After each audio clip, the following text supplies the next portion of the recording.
Hello বন্ধুরা, আজকে হলো বুধবার। আর সবাই কেমন আছো? আশা করি সবাই ভালো আছো, আমরাও খুব ভালো আছি।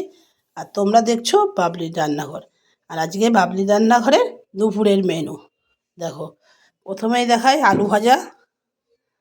আলু ভাজা করেছি। এদিকে আছে মাছের তেল দিয়ে বেগুন দিয়ে ভাজা।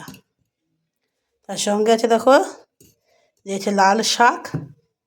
আর এদিকে আছে রুই মাছ দিয়ে ফুলকপি আলু দিয়ে তরকারি। শীতের সিজন পড়ে গেছে, এখন ফুলকপি কিন্তু প্রচুর বাজারে পাওয়া যাচ্ছে।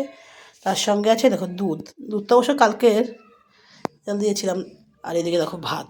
আর আজকে দুপুরের মেনু ভাত, ফুলকপি আলুর তরকারি রুই মাছ দিয়ে।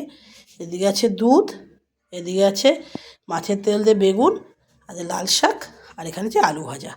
তোমরা কে কে খেতে ভালোবাসো কমেন্ট করে জানিও। আর ভিডিওটা ভালো লাগলে একটা লাইক করে দিও। আর তোমরা সবাই দুপুরের খাবার দাবার খেয়ে নিও, আমরাও খাবার দাবার খেয়ে নিই। ভিডিওটা এখানেই শেষ করছি। ধন্যবাদ।